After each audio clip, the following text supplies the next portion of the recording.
Sebab isi hidup ini hanya dua, nikmat musibah, nikmat musibah.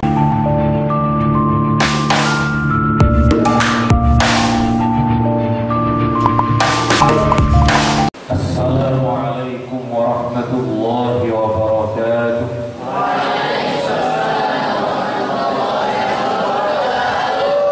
Alhamdulillah, wassalatu wassalamu ala rasulillah Sayyidina Muhammad ibn Abdillah wa ala alihi wa sahbihi wa mawalah, la hawla wa la quwwata illa billah.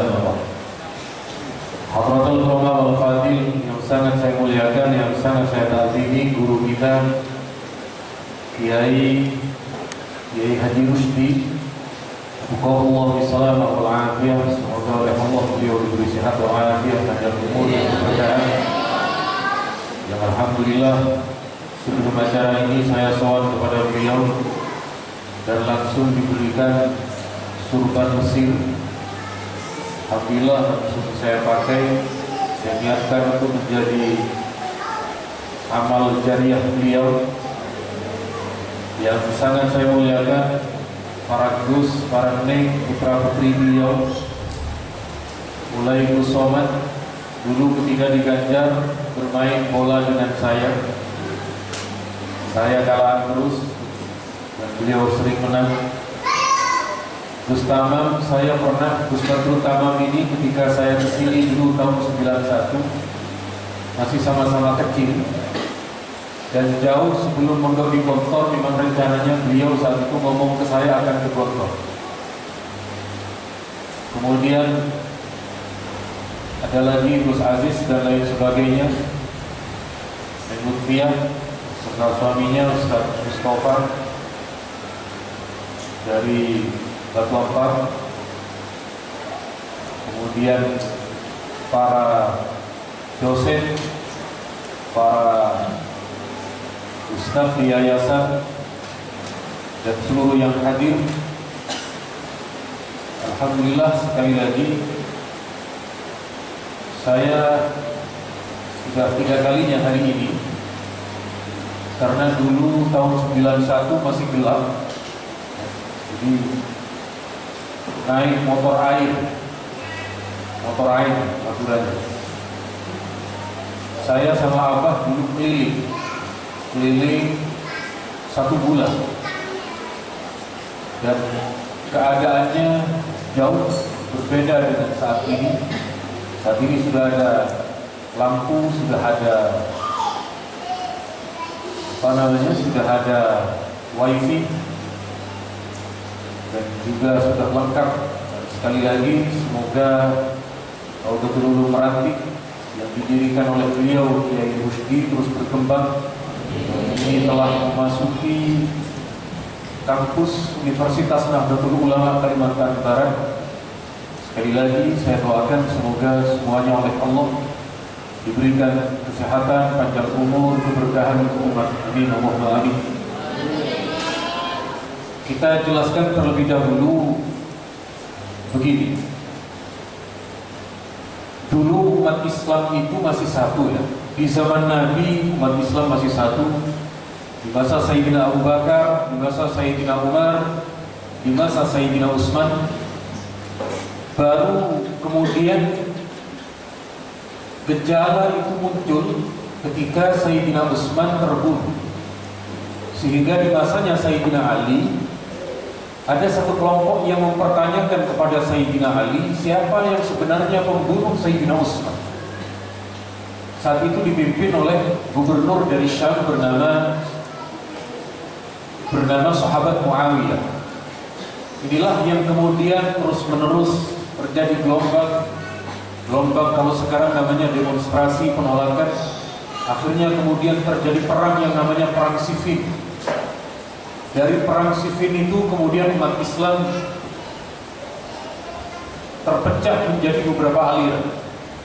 Pertama adalah kelompok yang berada di belakang Sayyidina Ali. Mereka namanya adalah Syiah. Syiah ini adalah sebuah kelompok yang meyakini hanya Sayyidina Ali yang pantas menggantikan Rasulullah. Syiah ini bermacam-macam. Ada yang keras, ada yang tidak terlalu keras, ada Zaidiyah, ada Ismailiyah, ada Imamiyah, ada Ja'fariyah dan lain sebagainya. Kemudian kelompok yang keluar dari barisan Sayyidina Ali namanya Khawarij. Khawarij ini yang mengkafirkan kelompoknya Sayyidina Ali dan mengkafirkan kelompoknya Muawiyah. Mereka inilah yang menghalalkan darah dari kedua kelompok itu. Hari ini Khawarij itu berubah nama menjadi ISIS. Jadi ISIS itu menghalalkan darah sesama muslim. ISIS itu punya bom, tetapi bom itu diledakkan terhadap sesama muslim. Tidak pernah bomnya ISIS diarahkan ke Israel dan rudalnya orang-orang ISIS Khawarij itu tidak pernah diarahkan kepada non-muslim yang memerangi mereka, Amerika dan lain sebagainya. Mereka hanya mengarahkan terhadap sesama muslim.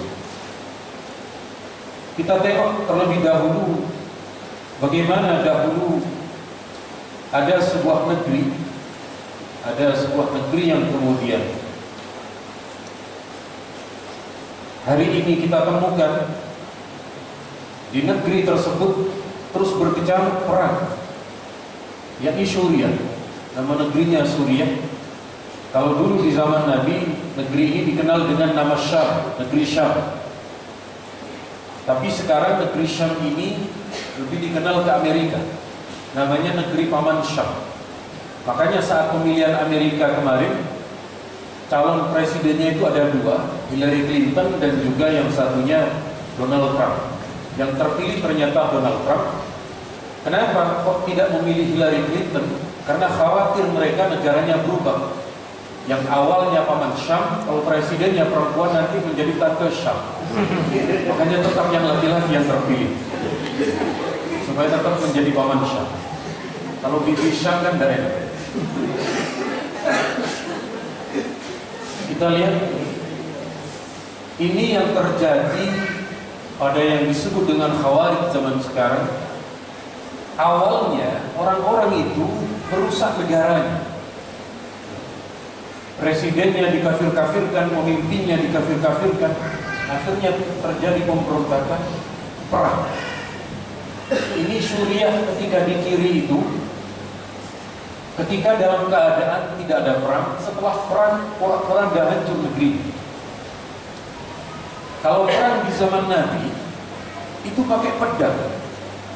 Kalau pakai pedang jelas musuhnya itu harus laki-laki, orang tua tidak boleh dibunuh, perempuan tidak boleh ditembaki, anak kecil harus diselamatkan. Tapi kalau bom yang berangkat, bom itu tidak ada ceritanya, perempuan minggir, tidak ada. Awas anak-anak kecil, tidak ada. Begitu bom itu meledak, kena semua. Ini belum seberapa. Kalau cuma negerinya yang hancur, kalau cuma kotanya yang berantakan, masih bisa dibangun. Yang paling berat dari sebuah negeri yang porak-poranda perang, akan ada jutaan orang yang tidak tahu akan pergi kemana. Ini pengungsi Suriah. Negerinya hancur porak-poranda, mereka tidak tahu akan pergi kemana. Sebab ketika mereka akan pergi ke Eropa, di Eropa dibuat tembok besar. Orang Eropa tidak mau menerima imigran semacam ini tidak mau. Jadi ketika para Kiai NU mempertahankan NKRI mulai 45 sampai sekarang, agar kita nikmat berada di negara ini. Kalau negaranya perang, ibadah tidak bisa, sekolah tidak bisa. Kalau negaranya damai, panjenengan bisa melakukan sekolah, bisa melakukan ngaji, apapun kita bisa melakukan ketika berada di negeri yang tidak ada perang. Sekali lagi, biarkan orang-orang yang mengatakan Kiai NU begini begitu, sudah biarkan. Karena para kiai yang telah mempertahankan NKRI, sebenarnya mereka telah menerima kenikmatan itu, sehingga mereka tidak mengalami kejadian seperti ini. Paham tuh? Nah, ini pandai semua bahasa Arab. Saya ulangi, kalau dalam bahasa Arab antum digantikan. Paham tuh? Palestina, Filipintum, Argentum, Barcelontum. Ini kalau bal-balan Pak hafal semua.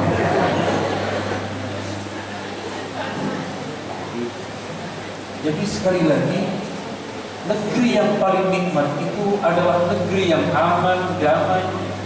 Makanya di dalam Al-Quran,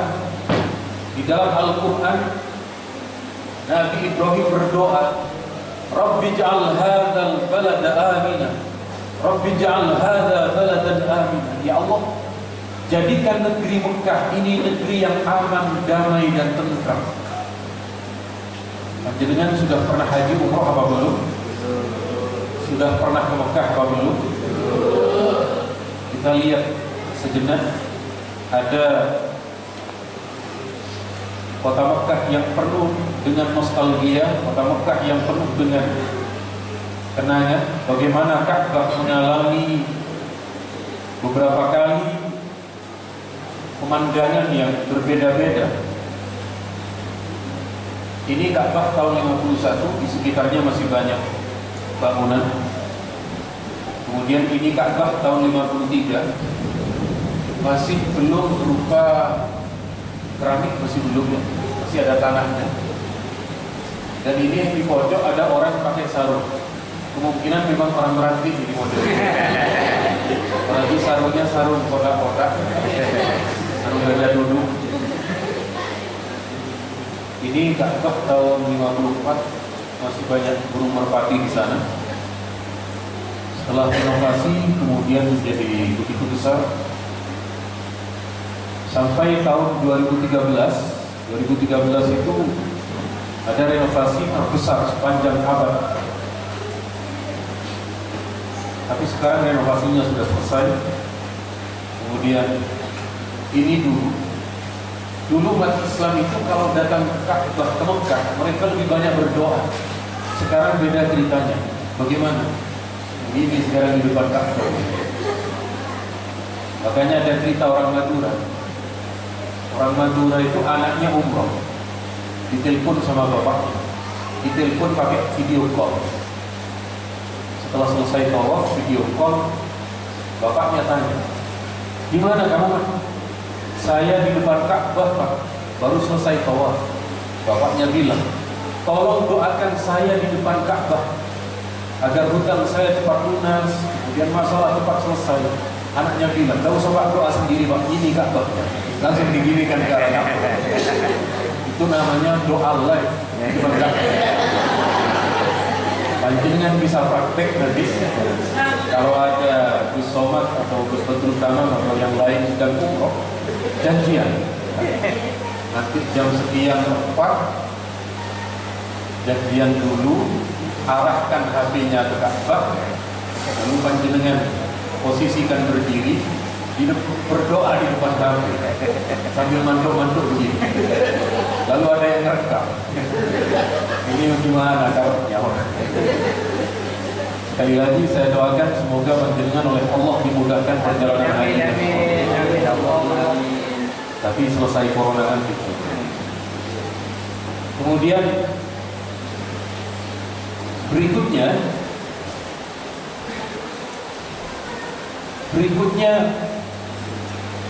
setelah karena faktor politik, karena faktor kepemimpinan itu, lalu kemudian terjadi aliran-aliran.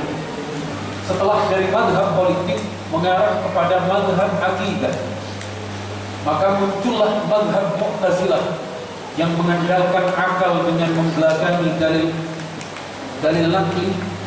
Muncul kelompok Qadariyah, muncul kelompok Jabariyah. Maka datanglah kemudian seorang imam bernama Imam Abu Hasan Al-Ash'ari dan Abu Mansur Al-Maturidi yang kemudian menggerakkan kembali spirit ahli sunnah wal jamaah. Jadi setelah banyak aliran-aliran itu, lalu ada satu gerakan nomor satu lagi, namanya adalah mazhab ahli sunnah wal jamaah. Jadi sekali lagi, aliran ahli sunnah wal jamaah ini mengembalikan lagi seperti keadaan di mana dulu para sahabat, mereka tidak saling mengkafirkan, mereka tidak saling menyalahkan, dalam masalah ijtihad itu adalah hal yang biasa. Lalu setelah itu muncul kelompok Salafi. Kalau kita menyebut biasanya mereka ini Wahabi, tetapi mereka tidak mau dengan sebutan Wahabi. Mereka mengakunya Salafi, ya, mengakunya Salafi. Kemudian ada kelompok Bahagia, ada kelompok Ahmadiyah dan lain sebagainya. Di Indonesia, Asy'ari Maturidi ini, apa Asy'ariyah Maturidiyah itu? Akidah yang mengajarkan sifat dua ini. Masih ingat kepada Allah wujud tidak bapak? Ayo bareng-bareng.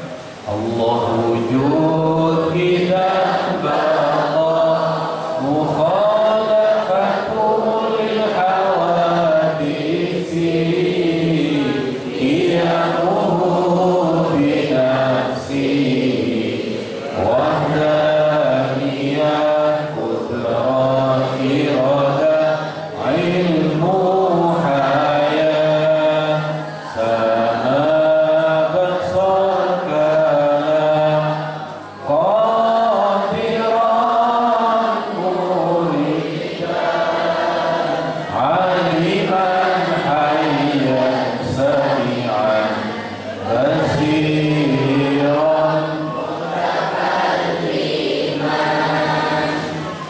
Asy'ariyah dan Maturidiyah ini disebut dengan Ahlus Sunnah wal Jamaah. Ahlus Sunnah wal Jamaah ini kalau di Indonesia diberi wadah. Wadah itu namanya Nahdlatul Ulama atau apa singkatannya? Jadi NU itu bukan aliran. NU itu wadah perjuangan para ulama untuk mempertahankan akidah ahli sunnah wal jamaah. Kalau di Mesir NU tidak ada, tetapi yang memperjuangkan Asy'ariyah Maturidiyah adalah Al-Azhar. Jadi Al-Azhar itu sama persis dengan NU. Saya doakan di antara santri di RU Meranti ini, oleh Allah ada yang dimudahkan untuk belajar ke Al-Azhar Mesir. Nanti Anda akan tahu di sana. Oh ternyata sama persis. Di NU itu ada ziarah makam ulama, nanti di Mesir ada. Ternyata ada maulid Barzanji, di Mesir juga ada. Di sini kita mengamalkan tasawuf, Al-Azhar juga ada. Sama persis. Sekali lagi sama persis. Lalu apa yang dimaksud dengan Ahlus Sunnah wal Jamaah? Ahlus Sunnah wal Jamaah itu terdiri dari 3 kata. Ahlul As-Sunnah Al-Jamaah. Lalu apa saja yang dimaksud? Pertama, makna ahlul. Ahlul itu memiliki 3 makna. Ada ahlul bermakna keluarga, seperti ahlul bait. Ada ahlul yang bermakna penduduk, seperti ahlul jannah, penduduk surga. Ada ahlul yang bermakna pengikut. Ahlus sunnah maknanya adalah pengikut. Kita ini yang tergabung di dalam ahlus sunnah artinya adalah pengikut. Lalu apa yang dimaksud dengan as-sunnah? As-sunnah itu maknanya luas.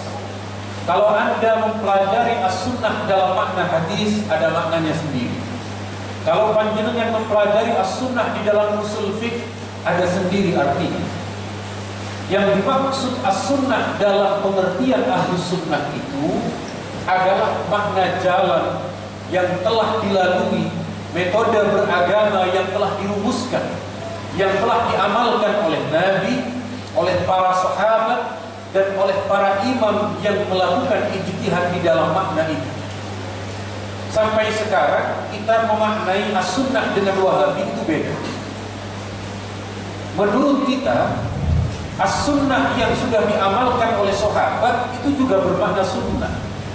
Makanya ketika Sayyidina Utsman itu tarawih, Sayyidina Umar tarawih 20 rakaat, kita melakukan tarawih 20 rakaat, ya itulah sunnah karena telah dilakukan oleh sahabat. Sayyidina Utsman khutbah Jumat itu beliau melakukan 2 kali azan. Kita hari ini sebelum Jumatan azannya 2 kali. Itulah Ahlus Sunnah wal Jamaah. Kemudian yang diijtihadkan oleh para ulama, nanti misalnya dalil-dalil tahlilan. Dalil-dalil tahlilan itu telah diijtihadkan oleh para ulama. Maka yang dimaksud as-sunnah itu tidak hanya yang dilakukan oleh Nabi, tetapi juga yang diamalkan oleh sahabat dan diijtihadkan oleh para ulama. Understand? Ini bilang yes, tetapi di depan ada i-nya. Yes. Berarti ini menunjukkan itu berasal dari Inggris Timur. Kenapa? Karena orang Madura itu kalau mengucapkan kalimat di depannya itu ada tambahan huruf vokalnya. Di Madura tempel ban tidak ada, yang ada tempel ban. Jadi ban itu di depannya ada e-nya. Dan alhamdulillah di Madura bir tidak ada. Kalau bir ada.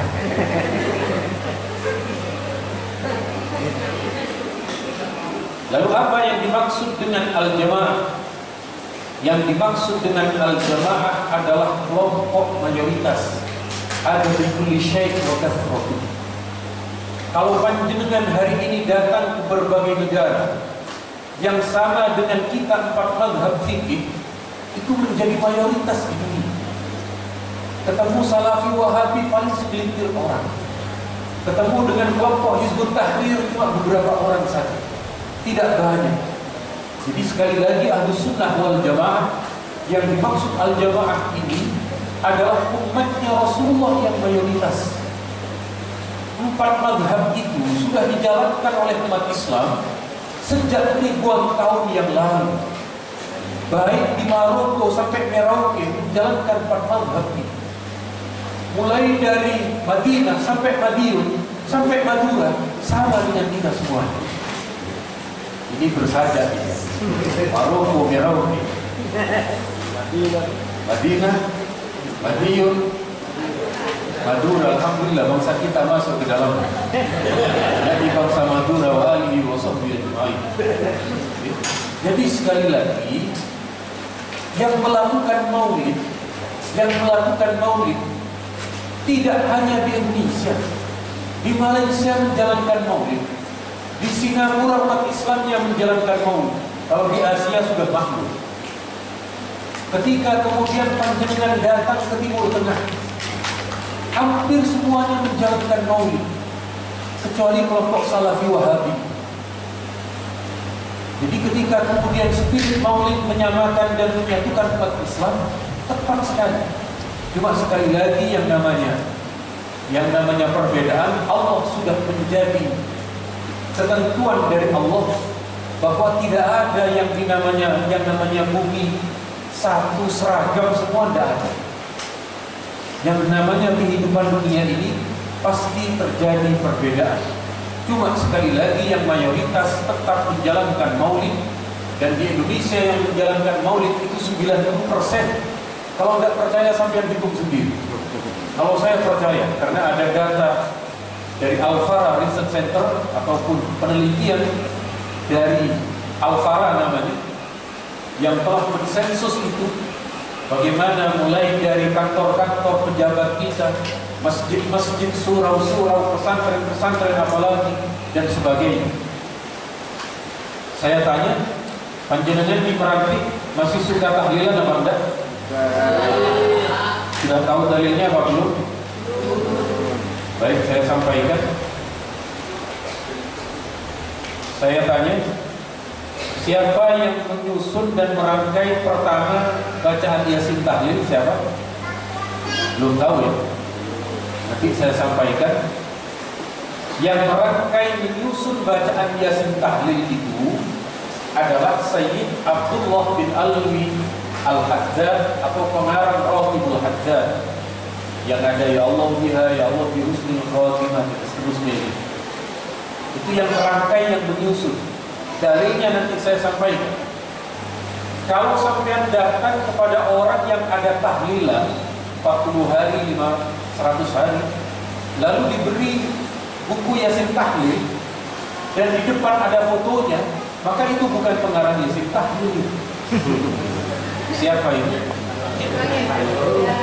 Saya pernah ditawari foto model, tapi saya tolak. Kenapa? Karena foto model Yasin tahlil. Saya nggak mau. Panjenengan mau apa enggak? Kalau mau saya pesankan ini. Saya printkan dulu. Ternyata nggak ada yang mau ya. Saya doakan semoga panjenengan sehat walafiat panjang umur. Ini yang aminnya paling kencang. Ini ternyata yang belum menikah. Kalau yang menikah itu aminnya tenang-tenang. Yang belum menikah ini yang perlu teka-teki. Pertama,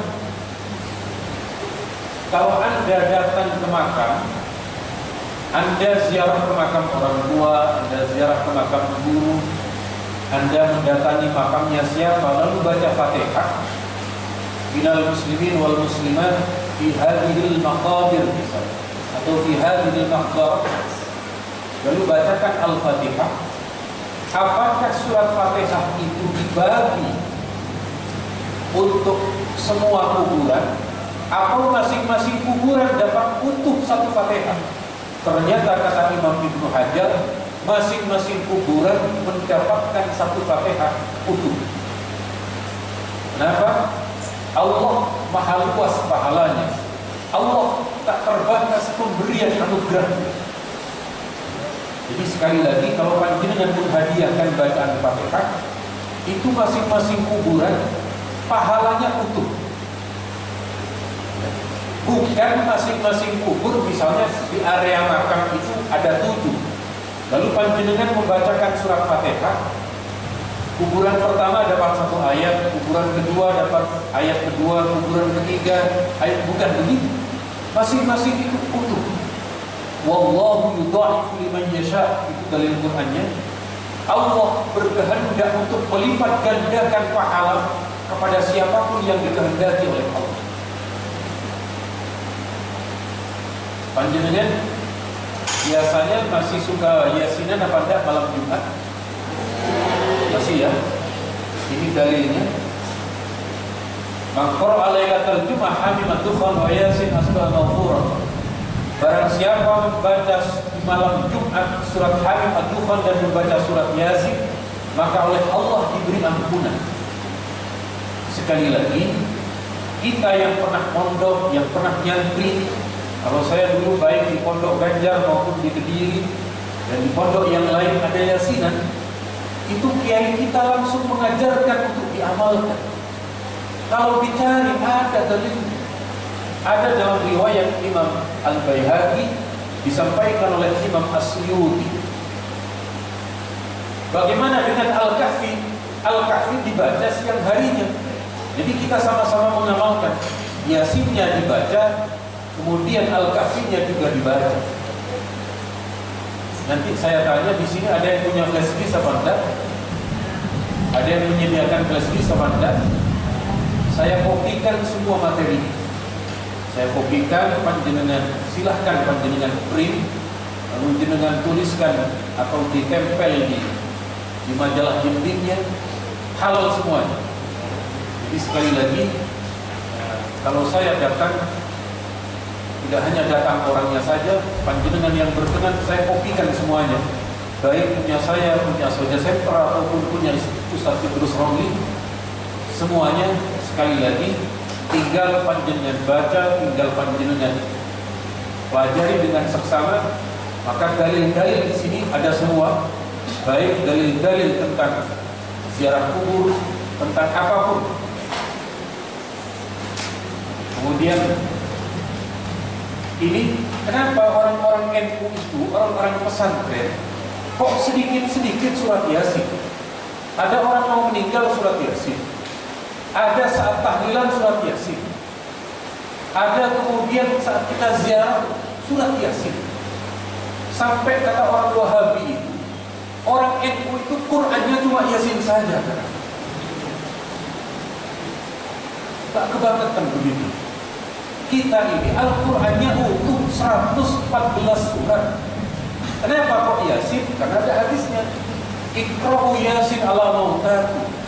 bacakan surat Yasin pertama untuk orang yang akan meninggal. Kalau ada di antara orang tua kita yang meninggal, sebelum meninggal bacakan Yasin. Ataukah sudah meninggal tetapi belum dimandikan, belum dikubur, misalnya dilanggar atau berada di rumah, anak cucunya suruh baca Yasin. Ataukah setelah dimakamkan, sehingga ketika ada Yasin tahlil itu enak. Sebab apa? Kalau Yasin tahlil ada terjemahnya, meskipun tidak punya wudhu tidak apa-apa. Kalau Quran yang besar itu harus punya wudhu. Jadi para kiai kita yang kemudian membuat Yasin kecil, Majmu' Syarif, itu agar kita enak. Kalau ada apa-apa langsung baca, langsung diamalkan. Kemudian ini tentang dalil tahlilan ya. Dalilnya tahlilan hadis ini terdapat dalam riwayat Imam Ahmad. Kata Imam Ahmad, sahabat Jabir meriwayatkan, kami mendatangi jenazahnya Sa'ad bin Mu'adz ketika beliau meninggal dunia. Setelah Rasulullah menyolatkan lalu dimakamkan, tanah kuburan itu oleh Nabi ditutup. Setelah ditutup, di dekat makam itu Nabi membaca tasbih, subhanallah, subhanallah, subhanallah.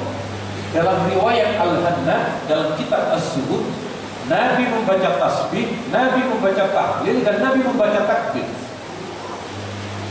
Fasabbahna tawilan, kami para sahabat ikut bersama dengan Nabi membaca tasbih lama sekali, lalu membaca takbir, kami juga ikut. Kita saat tahlilan kan ada kiai yang mimpin, afdhalul dzikri la ilaha illallah, itu kan ikut. Ternyata Nabi mengamalkan. Nabi membaca tasbih, membaca takbir, membaca tahlil, sahabat juga ikut. Setelah ditanya oleh sahabat Jabir dan sahabat yang lain, Nabi, mengapa ketika jenazahnya Sa'ad bin Mu'adz ini meninggal engkau membaca tasbih dan takbir di dekat kuburnya? Nabi menjawab, laqad tadayyu ala hadzal 'abdi salih. Baru saja kuburan orang yang soleh ini tanahnya mengalami penyempitan, tanahnya bergerak. Lalu setelah dibacakan tasbih, dibacakan tahlil, dibacakan takbir, oleh Allah kuburan itu dilebarkan kembali. Kenapa kita orang NU, orang-orang pesantren kok tahlilan agar berdoa kepada Allah mereka yang meninggal dunia di alam kubur, oleh Allah dijauhkan dari siksa yang disebut dengan dawqatul qabr atau menyempitnya kuburan. Saya tanya Mbak, kalau tangan Anda kecepit pintu sakit apa enggak, Mbak? Mas-mas yang laki-laki, Ustaz, kalau panjenengan ketika memasang celana kemudian kecepit resleting sakit apa enggak? Ada yang jawab sakit, ada yang geleng-geleng. Dan geleng-geleng ini sakit-sakitnya gitu. Dulu zaman saya kecil biasanya sekolah terlambat, bangun terlambat, tiba-tiba jam 7 ya, kita sudah tidak mikir apa, ambil celana, lalu tiba-tiba menangis. Allahumma sholli ala Muhammad.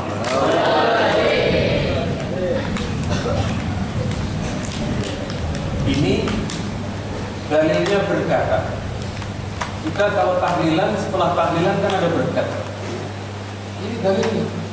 Jadi kata Siti Aisyah, kalau ada orang meninggal dunia, kata beliau, Nabi menyembelih kambing, lalu setelah menyembelih kambing itu Nabi bersabda, arsilu biha ila asdiqai Khadijah. Hantarkan daging-daging kambing ini kepada teman-temannya Khadijah. Padahal Sayyidah Khadijah sudah wafat, maka ini disebut dengan at-tasadduq 'anil mayyit bit-ta'am.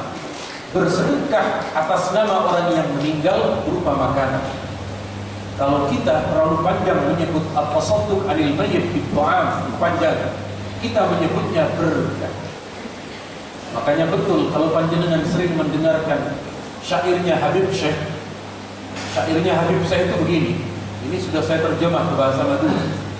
Tang Bapak NU, tang Bu Muslimat, tang Kakak Ansor, tang Yu Fatayat, Yasin tahlil malam Jumat kelao kedajah nenteng orang mentok. Saya ulangi lagi. Tan bapak NU tan bu muslimat tan kakak banser tan yu fatayat. Yasin tahlil malam Jumat kelao kedajah nenteng berkah. Biasanya yang suaranya paling banter ini yang paling suka dengan berkah.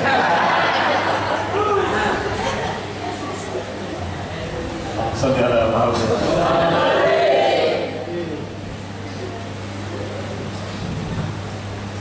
Kemudian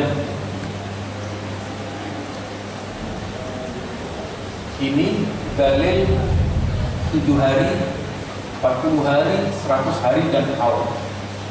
Dari mana riwayatnya? Pertama disampaikan oleh Syekh Nawawi Al-Bantani. Syekh Nawawi dari Banten, tetapi beliau menjadi mufti Syafi'iyah di Mekah sebelum ada Wahabi di Mekah. Kata beliau ini, bersedekah atas nama mayit dengan cara-cara yang sesuai dengan syar'i dianjurkan. Tidak ada ketentuan harus 7 hari, bukan sebuah keharusan. Kurang atau lebih dari 7 hari tidak ada masalah. Kata beliau, hanya saja sudah menjadi kebiasaan sebagian umat Islam. Ada yang bersedekah pada malam ketiga. Ada yang bersedekah berupa berkat pada malam ke-7. Ada yang malam ke-20. Di kita, di Indonesia ini, baik di Jawa, Kalimantan dan lainnya, saya belum menemukan tahlil malam 20 tidak ada. Saya menemukannya di Sarawak, Malaysia. Itu ada ternyata. Waktu saya ke sana, ada yang mengatakan ini tahlil 20. Saya beritahu, ini riwayat yang ada dari ulama kita.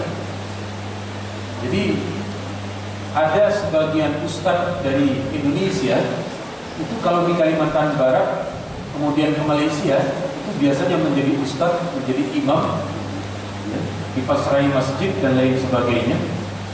Kalau anaknya mau lahir, istrinya hamil besar, itu biasanya dibawa ke Entikong, lahir di Entikong, perbatasan. Saya tanya, kenapa kok masih dibawa ke Entikong, kok tidak lahir di Sarawak, di Kucing? Ustadz itu bilang begini, saya nanti khawatir ketika sudah pulang ditanya. Sebab kalau di Indonesia itu biasa, anak mana lu? Anak Jakarta. Anak mana lu? Anak Bandung. Anak mana lu? Anak Kucing. Kan gak enak kalau lahir. Makanya dilahirkan di Entikong ini.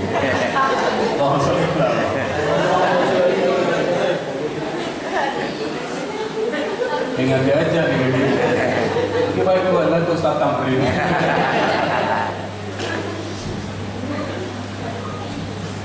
Jadi sekali lagi kata beliau, kemudian dilakukan setelah 40 hari, 100 hari. Wa ba'da dzalika yuf'alu kulla sanatin haulan fi yaumil maut. Setelah itu kemudian dilakukan haul sesuai dengan hari wafat. Misalnya tanggal 1 bulan Rabiul Awal. Kalau abah saya itu meninggalnya tanggal 27 Ramadan. Maka setiap malam 27 Ramadan kami ngehauli abah saya. Dan abah saya itu dulu pernah dawuh ke bumi, itu paling senang kalau sedekah kepada para santri. Abah itu kalau dawuh begini, mun sedekah kaya langkong saya ke santri.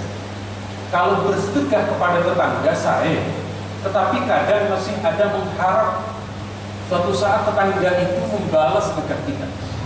Tapi kalau kepada santri tidak ada harapan untuk membalas, lebih ikhlas. Apalagi santri yang jauh-jauh, jarang dikirim misalnya, yang melas-melas, termasuk saya dulu melas di pondok. Jangan pernah Anda anggap melas di pondok itu sebagai penderitaan, jangan. Melas di pondok itu untuk mendapatkan kenikmatan nanti selesai pondok. Saya itu dulu mondoknya termasuk melas karena abah saya meninggal itu di saat saya nikmat-nikmatnya mondok. Jadi yang namanya orang tua laki-laki meninggal itu sumber penghasilan keluarga habis. namanya orang perempuan ibu itu tidak seberapa. Itu saya merasakan. Sampai di pondok itu, saya makan dengan adik saya Ghazali itu, saya sebut ngakan buja cabai, saya merasakan di pondok. Jadi cuma nasi, anak, hutang sudah banyak, mau hutang ke kantin pondok sudah malu, sudah terlalu sering. Jadi ada buja, ada cabai, itu dikocek. Ya. Lalu nasi, karena kalau nasi dikirim berasnya, kalau saya pulang saya bawa beras ke pondok. Itu ambil nasi, buja cabai, dimakan. Pokoknya ada pedes-pedesnya, itu bagi anak santri sudah nyaman. Adik saya menangis, tidak biasa melas. Kalau saya jangankan melas, wajah saya sudah wajah melas. Tidak ada masalah kalau saya. Tadi Kiai Rusdi bercerita, kami dulu kalau liburan dari Pondok Ganja, beliau pulang ke Kelapu itu jalan dan tidak capek kata beliau. Kenapa Kiai? Tidak punya uang masalahnya. Karena bareng-bareng pulangnya 20 orang, 30. Kalau santri zaman sekarang jangankan berjalan begitu, sini ke perjalanan 2 kilo aja sudah tidak mampu. Sudah biasa naik motor, sudah terbiasa naik motor. Jadi sekali lagi, Anda ketika di pondok ada sedikit melas, itu akan dibalas dengan kenikmatan yang lebih besar oleh Allah kelak. Justru sebaliknya, kadang orang yang terlalu mewah saat mondok, nanti pulangnya belum tentu senikmat dia di mondok. Ujiannya kadang lebih berat. Jadi nikmati saja keadaan selama mondok, sebab isi hidup ini hanya 2, nikmat musibah, nikmat musibah. Dan yang namanya nikmat Allah jauh lebih banyak. Wa in ta'uddu ni'matallahi la tuhsuha. Kalau Anda bandingkan nikmat pemberian Allah dengan musibah, tidak ada bandingannya. Jauh lebih nikmat. Sehingga kunci menghadapi juga 2. Karena isi hidup itu adalah nikmat dan musibah, ya, maka kuncinya 2. Apa itu? Sabar dan syukur. Saat ketemu musibah, sabar. Saat ketemu nikmat, bersyukur. Tapi bagi orang Madura ada 3 kunci. Apa itu? Kunci sabar, kunci syukur, dan kunci Inggris. Sebab dengan kunci Inggris itu bisa macam-macam. Untuk membahagiakan perempuan juga ada 3 kunci. Kalau Anda survei kemana-mana, seorang istri itu akan bahagia dengan 3 kunci. Pertama, kunci rumah. Kedua, kunci toko. Dan yang ketiga, kunci mobil. Itu insya Allah akan bahagia. Allahumma sholli ala. Karena sudah hampir 1 jam, saya cukupkan sekian. Pada intinya,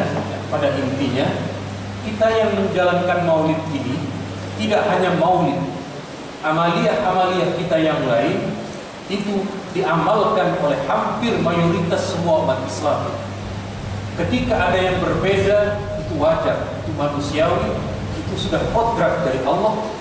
Jangankan kita yang kemudian tidak sependapat dengan yang lain, Nabi pun ada yang memusuhi. Nabi pun ada yang tidak sependapat dengan beliau, apalagi di antara kita umatnya. Cuma kita berpegang mengikuti yang mayoritas, yakni madhab Imam Asy'ari di dalam akidah, madhab 4 di dalam masalah fikih, dan juga tasawuf mengikuti Imam Ghazali dan Imam Al-Junaid.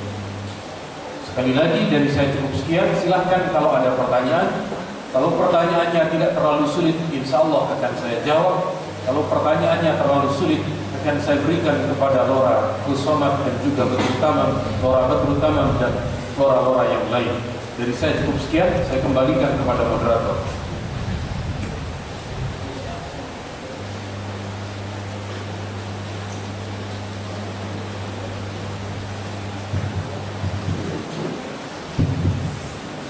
Demikianlah tadi penjelasan luar biasa yang disampaikan oleh Kiai Haji Ma'ruf Mazin. Untuk selanjutnya, saya buka kesempatan kepada para audien jika ada yang ingin bertanya. Saya buka kesempatan untuk 2 orang penanya laki-laki dan 2 orang penanya perempuan. Kepada yang bertanya, saya persilakan. Oke, silakan Bang Azizi Lutfi. Yang lain ada lagi? Pak Hanafi, cukup yang cowok. Nanti kalau misalnya masih ada waktu lagi kita akan saya tambah. Yang perempuan ada yang bertanya? Oke, bagi yang ingin bertanya boleh maju ke depan. Yang pertama Bang Azizi Lutfi dulu, Pak. Oke, boleh maju ke depan.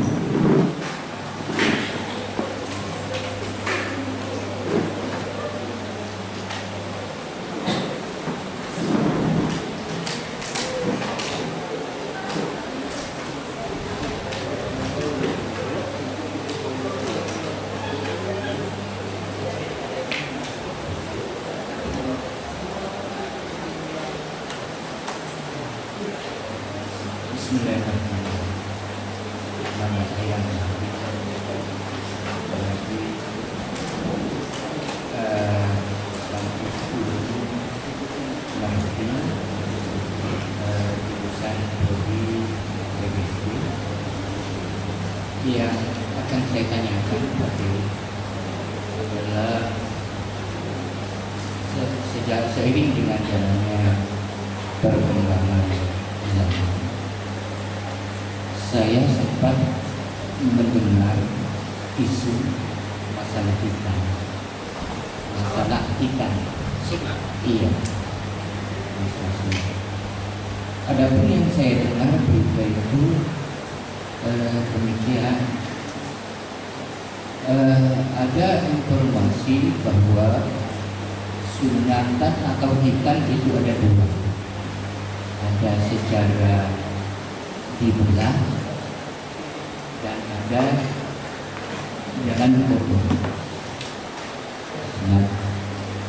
Dan ada seorang ulama atau kiai yang tidak mengesahkan sunat secara belah, sehingga dianjurkan untuk berhitan kembali. Dalam hal ini bagaimana menurut pandangan Aswaja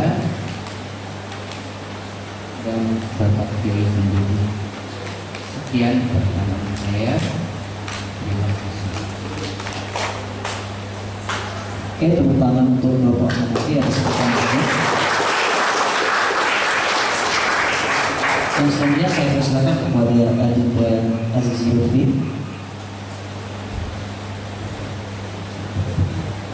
Bismillahirrahmanirrahim. Assalamualaikum warahmatullahi wabarakatuh. Perkenalkan, nama saya Azizi Lutfi, asal dari Purul Kecil, khususan dari Pondok Pesantren Nahdlatul Ulum Sidoarjo Putra. Yang saya tanyakan itu, apa sih ciri-ciri orang Wahabi? Dan banyak orang mengatakan bahwasanya ketika kita membaca buku, dan banyak orang-orang Wahabi itu mengarang buku. Yang saya khawatirkan ketika saya itu membaca buku, takutnya kena ke karangan orang-orang Wahabi. Yang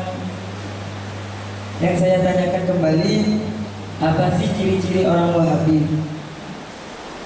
Cukup sekian. Assalamualaikum warahmatullahi wabarakatuh. Oke, demikian tadi pertanyaan dari Bapak Azizi Lutfi dan Pak Hanafi. Boleh kembali ke tempat duduknya. Yang perempuan nggak ada yang bertanya. Oke, silakan kepada Mbak Umu Kulsum. Boleh maju ke depan.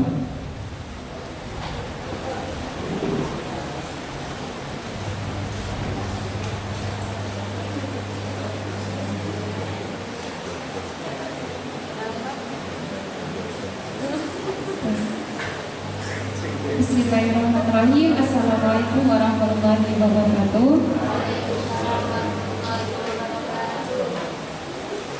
Perkenalkan, nama saya Umu Kulsum, saya alumni angkatan 2016. dari beberapa yang ingin saya tanyakan dari beberapa yang sudah Kiai sampaikan mengenai ilmu yang sangat luar biasa yang sangat saya dapatkan pada malam ini. Ada beberapa yang ingin saya tanyakan terkait mengenai tahlilan orang yang meninggal. Beberapa waktu yang lalu saya sempat membaca postingan mengenai betapa mahalnya biaya kematian karena nafsu dan kejahilan manusia. Nah, di situ saya mengutip bahwasanya orang yang meninggal itu tidak perlu untuk ditahlili sampai 7 hari, 40 hariannya, 100 hariannya, bahkan 1 tahunnya. Di situ menjelaskan bahwa karena orang yang ditinggali itu membebani karena harus menyiapkan makanan berat dan makanan ringan. Nah, dari situ juga postingannya saya sedikit ada juga beberapa komentar para haters yang mengatakan bahwa sebenarnya ada beberapa pendapat yang mengatakan bahwa memang sebenarnya iya bukannya tidak boleh, akan tetapi tidak perlu yang namanya ada yang namanya memberikan makanan ringan ataupun makanan berat, cukup mendoakan saja dari rumahnya masing-masing. Nah, mohon penjelasannya untuk Yai mengenai penjelasan tersebut. Cukup sekian, mohon maaf apabila terdapat kata-kata salah. Saya akhiri. Wassalamualaikum warahmatullahi wabarakatuh. Oke, demikian tadi pertanyaan dari saudari Bapak Mudoso. Yang keempat dari pertanyaan lagi masih terdapat satu kesempatan. Oke, cukup ya. Demikian tadi ada 3 pertanyaan. Yang pertama dari Bapak Hanafi, yang kedua dari Adinda Aziz Lutfi, dan yang ketiga dari saudari Bapak Mudoso. Yang selanjutnya saya persilakan kepada Kiai Ma'ruf Hozin untuk menjawab pertanyaan tersebut. Kepada beliau dengan segala hormat dipersilakan. Matur nuwun, terima kasih. Jadi berkenaan dengan ini maksudnya kan kita perempuan, Laki-laki. laki-laki. Bagaimana dengan khitan laki-laki ketika kemudian dalam hadis ini yang dijadikan dalil bahwa al-khitan sunnatul lirrijal. Khitan itu bukan sunnah kebalikan wajib, bukan, tetapi sunnah dalam arti keseluruhan laki-laki kemudian melakukannya, dan kemudian wa makramatun lin nisa menjadi sebuah kemuliaan bagi perempuan. Kalau makramatun lin nisa menjadi khilafiyah di antara 4 mazhab, antara yang mewajibkan bagi perempuan dan yang menghukumi sunnah. Kalau laki-laki, semua menyepakati bagi laki-laki itu sunnah. Bagi laki-laki hukumnya sunnah, karena minal fitrah, ada hadis yang diriwayatkan oleh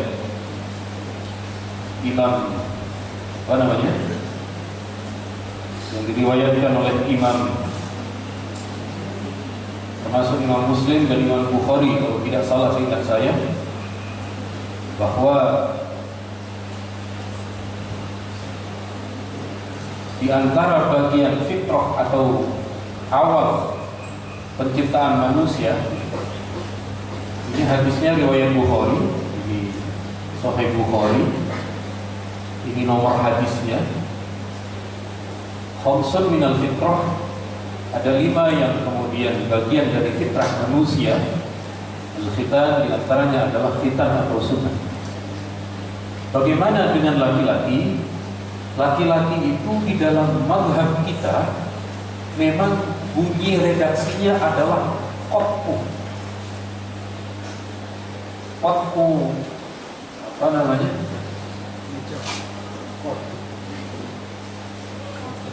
Sebab jadi kan diputus itu memang sudah menjadi Bapak, berterima ini kena mengawal dan kemudian. Ini salah kita, nah kita laki. Memang diputus di bahasa kitabnya dikot. Lalu bagaimana ketika hanya di sistem belah,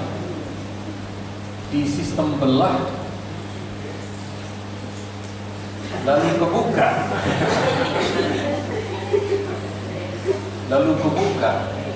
ini berarti nanti banyak jenggernya. Bahasa Maduranya luar jelabit.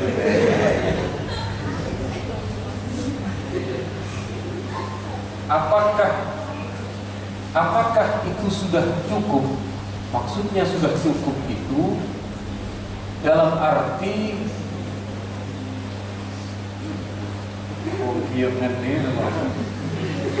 dalam arti hasyafah itu sudah terlihat. Sekali lagi, di dalam tujuan khitan itu adalah terbukanya hasyafah.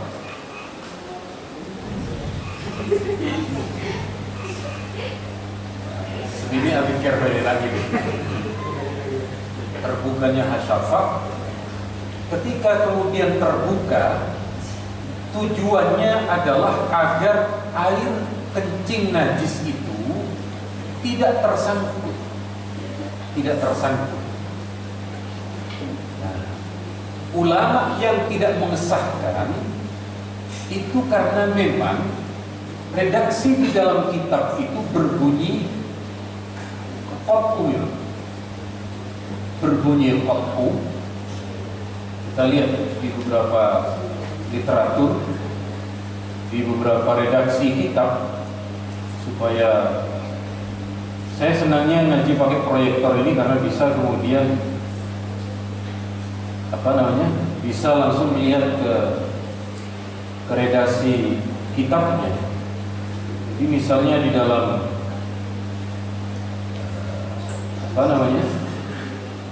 hampir semuanya memang terdapat kata-kata al-qat, memang memutus. Sehingga kalau mengikuti redaksi qat'u dengan sistem belah, ini tidak sah, wajar berpendapat seperti itu karena redaksi kitab itu semua adalah qat'u sil'ah, dan hampir semua begitu. Hampir semuanya adalah qat'u. Tetapi kemudian ini qat'u semua. Wa khitanur rajul. Ini terdapat dalam kitab Rawdah karyanya Imam Nawawi. Wa khitanur rajul qat'ul jildah, memutus kulit, memotong kulit, allati tubtil hasyafah, yang kemudian menutupi hasyafah itu tadi. Jadi bahasa kitabnya memang qat'u. Sehingga ketika merobek atau membedah itu, membelah, terbuka sehingga jenggernya itu masih ada di kanan kirinya, ya. Kalau melihat ini, tujuannya kan ini, tujuannya itu hatta tankashifa jami'ul hasyafah. Kalau dengan di sistem belah keseluruhan hasyafah itu bisa terbuka, itu sah meskipun tidak pakai potong. Saya belum tahu ya. Saya belum tahu dalam sistem belah itu terbuka semua atau masih misalnya sebagian belum terbuka. Tujuan tercapainya khitan itu terbuka semua. Kalau itu terbuka keseluruhan, bisa sah. Dan ulama yang tidak mengesahkan karena tidak fokus. Sekali lagi, ini khilaf perbedaannya terdapat pada metode. Cuma kalau saya pribadi nggak mau sunat lagi saya. Nggak tahu kalau di sini ada yang mau. Jadi coba misalnya ustadz atau kiai yang menyatakan tidak sah, itu melihat dulu apakah betul dengan sistem bedah atau belah itu, jami'ul hasyafah itu nongol semua kan. Kalau masih ketutupan paru, masih jengger, jubar jabirnya tadi itu, lebar kelirnya itu masih belum terbuka, seperti masih belum sah. Sekali lagi, memang sekarang ada banyak sistem, banyak cara di dalam metode sunnah. Jadi yang pintar bukan saya, tapi laptopnya. Jadi laptopnya ini yang pintar ini. Saya cuma bisa ngetik itu aja. Kemudian berikutnya bagaimana ciri-ciri Wahabi itu dalam buku-bukunya. Cirinya gampang. Kalau menyesat-nyesatkan, membid'ah-bid'ahkan, ini salah, itu salah, itu Wahabi. Hampir ini semua buku mereka itu menyalahkan semua. Kayak di dunia ini tidak ada yang benar kecuali 2 orang itu. Satu kampungan paling 1 orang 2 orang. Jadi sekali lagi, tanda-tanda pertama, mereka itu suka menyalahkan, menyesatkan, mensyirikkan. Dan terutama masalah bid'ah. Itu ciri-ciri mereka pertama. Kemudian yang kedua, ciri-ciri mereka adalah kalau dalam buku biasanya mereka mengutip nama-nama Syekh bin Baz. Kalau hadis Syekh Al-Albani, kemudian Syekh Utsaimin, yang kita jarang dengar. Kalau kita kan akrabnya Imam Nawawi, Imam Rafi'i, Imam Ibnu Hajar, imam-imam, dan itu berarti golongan kita. Kenali dari nama ulamanya. Kepada kitab apa dia mengutip. Kalau mengutip Fathul Qorib, Fathul Mu'in, berarti sama dengan kita. Kalau mengutipnya fatwa itu kumpulan-kumpulan fatwa, biasanya mereka. Tapi tidak semuanya ya. Kadang ada fatwa Al-Azhar. Kalau fatwa Al-Azhar sama dengan kita, dan seterusnya. Pokoknya yang paling utama itu adalah suka menyalahkan, membid'ahkan, dan mensyirikkan. Begitu juga dengan website. Ketika Anda mencari hukum tahlil, lalu kemudian muncul di website, kok membid'ahkan, menyalahkan, berarti kelompok Wahabi. Termasuk berkaitan dengan pertanyaan ketiga, yang kemudian menyalahkan tahlilan Wahabi. Mana dalil kita tentang masalah tahlil? Jadi begini, ada fatwanya. Ini fatwanya dari ulama di Mekah bernama Sayyid Muhammad Ali bin Husain Al-Maliki. Beliau ditanya, ada orang bertanya kepada beliau, lalu beliau berfatwa. Beliau mengatakan begini, "I'lam annal Jawiyyin." Ketahuilah sesungguhnya orang-orang Jawa. Jangan khawatir, Kalimantan Barat ini masuk wilayah Jawa. Kenapa? Di sini, Kalimantan Barat ini, oleh orang Malang itu disebut Jabedaji, Jawa Utara. Karena kebanyakan memang dari Madura, kebanyakan dari sebagian ya. I'lam annal Jawiyyin, ketahuilah orang-orang Jawa. Karena yang bertanya orang Jawa. Tetapi orang Sumatera, orang Kalimantan, orang Sulawesi itu masuk. Karena kita sudah masuk dalam Sumpah Pemuda. Satu bangsa, yakni bangsa Indonesia. Satu tanah air, yakni tanah air Indonesia. Kata beliau, orang Jawa atau orang Indonesia itu Kalau ada yang meninggal, maka tetangga dan kerabatnya itu datang membawa beras. Ada yang membawa beras, ada yang membawa sayur, ada yang membawa minuman, ada yang membawa. Artinya kalau ada orang meninggal, di antara kita ini pasti nyumbang, pasti memberi, membantu. Lalu diserahkan beras itu kepada pihak perwakilan keluarga.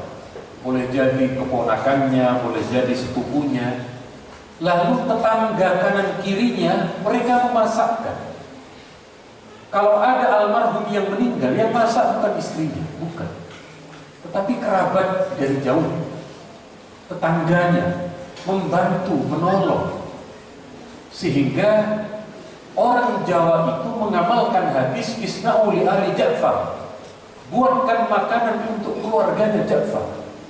Ini yang mengamalkan kata Syekh ini orang Indonesia. Sekali lagi, kalau panjenengan ada orang meninggal, panjenengan lihat sendiri, apalagi itu kiai, itu yang gotong royong, yang membantu itu santri-santri. Sehingga kata-kata memberatkan, itu memberatkan dari mana? Itu bantuan semua. Itu adalah bantuan dari banyak orang, lalu diberikan. Bahkan mohon maaf, kalau yang meninggal itu kiai, kadang beras itu lebih-lebih, sampai lebih beras, maka dibagi lagi. Jadi sekali lagi, ketika diberikan kepada pelayan, kemudian diberikan untuk 40 hari dan seterusnya, mereka itu tidak memahami bahwa yang mereka yakini itu bukan seperti itu. Padahal kenyataannya itu semua datang bentuk sumbangsi, bentuk pemberian dari orang lain. Kalaupun dia mau memberi sendiri, ternyata Nabi sudah melakukan tadi. Nah, cuma ketika melakukan sendiri, ketika mau melakukan sendiri, ini yang kemudian harus disesuaikan dengan kemampuan masing-masing. Misalnya tadi sebentar, kalau di dalam hadis ini Nabi menyembelih kambing karena Nabi mampu memiliki kambing, maka sedekahnya Nabi untuk atas nama istri beliau Sayyidah Khadijah yang diberikan kepada kawan-kawannya Sayyidah Khadijah, karena Nabi mampu pakai kambing, ya pakai kambing. Kalau kita tidak mampu, ya jangan. Pakai apa? Yang kecil di bawahnya, ayam. Tidak mampu pakai ayam, masak soto, tapi bukan soto ayam. Kalaupun soto ayam, ya bukan soto ayam yang asli. Apa ada? Ada. Apa itu? Mie soto. Jadi mie soto beli berapa, kuahnya diambilkan 2 ember, selesai, sesuai dengan kemampuan. Sekali lagi, bagi kita tidak harus disesuaikan dengan di luar kemampuan kita, jangan. Makanya saat tahlilan itu kadang cuma nasi sedikit sama buja ataupun tahu, telur dadar beberapa iris, selesai. Tujuan kita dalam tahlilan itu bukan untuk makan malam, bukan, tetapi untuk mendoakan. Dan sedekahnya mayit itu, sedekah pemberian mayit itu sesuai dengan kemampuan. Saya tanya, di Surabaya itu ada orang, saya kalau tahlilan tidak menyembelih kambing, bukan karena khawatir takut stroke semua, tidak. Di Surabaya jarang tidak memakai kambing. Saya tanya, kambing itu menyebabkan stroke apa enggak? Tidak betul. Buktinya apa? Macan itu sering makan kambing, tapi nyatanya tidak ada ceritanya macan stroke itu, tidak ada. Karena kenapa? Karena macan itu setelah makan kambing dia olahraga. Nah, kebanyakan dari kita ini tidak mengontrol 2 kesehatan kita, yaitu darah tinggi dan kolesterol. Ini biasanya yang menyebabkan penyakit itu. Makanya kita perlu rajin-rajin cek darah, cek kontrol agar kemudian tidak sampai terjadi penyakit stroke. Dan saya doakan semoga panjenengan oleh Allah dijauhkan dari penyakit stroke ini. Amin. Bagaimana doa bahasa Arabnya begini? Allahumma inni a'udzubika minas stroke. Itu doa. Nah, memang bahasa Arabnya memang stroke. Sama ketika Anda juga meminta mobil. Sudah pernah tahu apa Anda? Doa minta mobil. Allahumma inna nas'aluka afanza au semiya au ertiga. Ya. Itu doa minta mobil yang standar. Kalau yang minta yang lebih tinggi au alfa. Dan kita sudah biasa dengan alfa itu. Tapi Al-Fatihah bukan yang berpindah. Jadi sekali lagi ini yang kemudian kita dalam menjalankan tahlilan bersedekah itu jangan memaksa. Nah, mereka itu mengira itu memaksa di luar kemampuan, padahal tidak. Padahal sekali lagi yang terjadi bersedekah atas nama mayit sesuai dengan kemampuan. Sesuai dengan kemampuan ini macam-macam. Jadi sekali lagi ini yang kemudian bisa saya sampaikan. Sekarang sudah jam 10 kurang seperempat. Kira-kira masih lanjut atau enggak? Lanjut. Monggo. Saya kembalikan ke moderator. Saya persilakan. Nah, mungkin yang punya flash disk saya kopikan materinya. Oke. Nanti di rumahnya Ustadz Mustafa, ngopinya nanti ke Ustadz Mustafa. Cuma ingat, ini kopi yang tidak bisa diminum. Kopi yang tidak bisa diminum hari ini ada 2, yaitu kopi paste dan kopi sianida. Kenapa kok sianida tidak bisa diminum? Karena di dalam sianida ada 2 wanita, si Ani dan si Ida.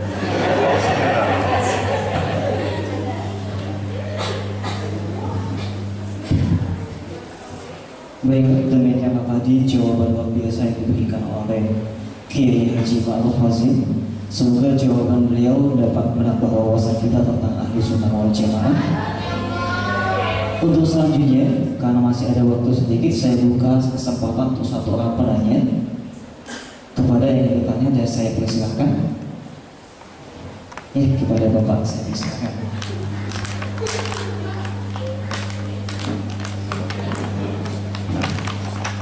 Assalamualaikum warahmatullahi wabarakatuh.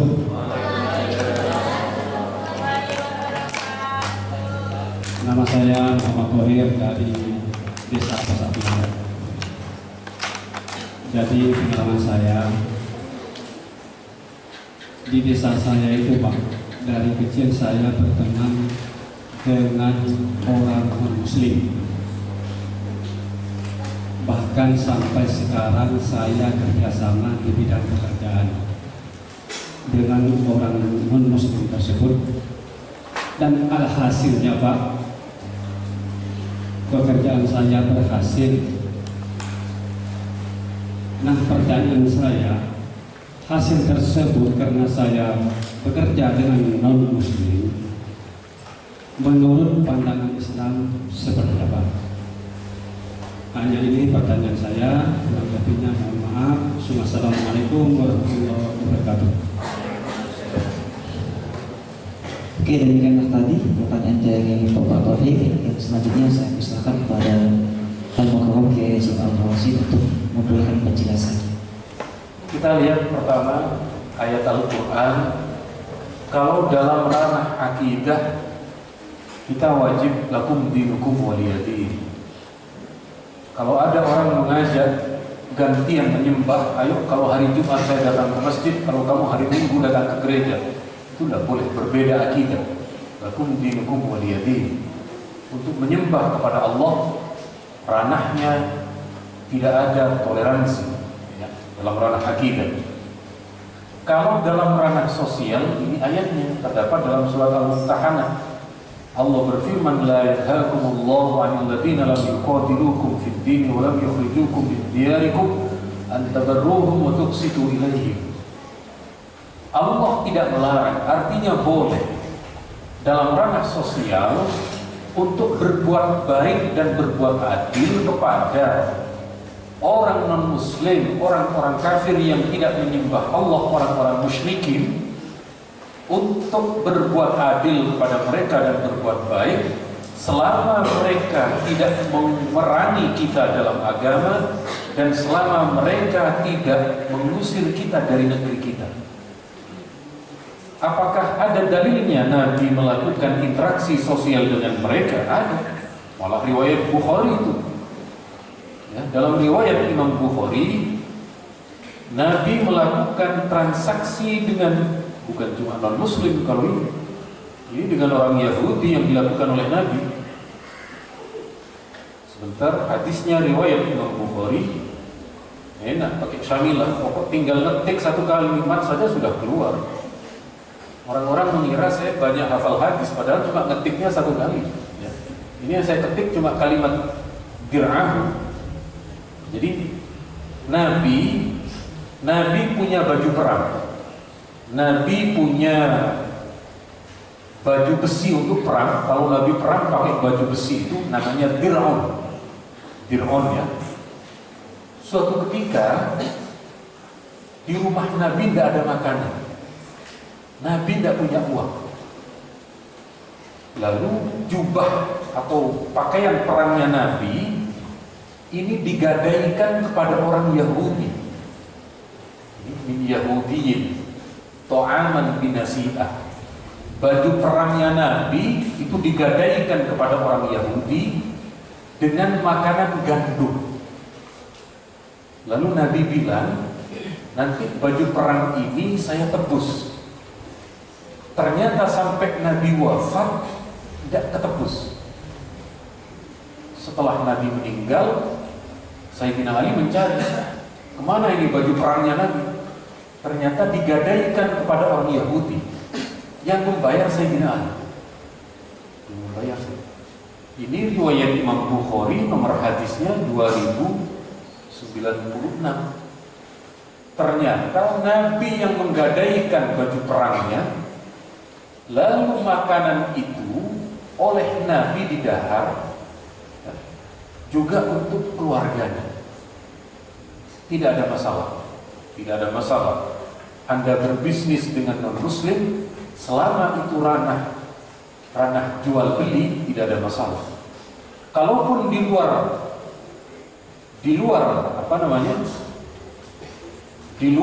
jual beli, misalnya pemberian itu bahasa Arabnya hadiah. Kita lihat ini Nabi dalam riwayat Imam Bukhari. Sebentar.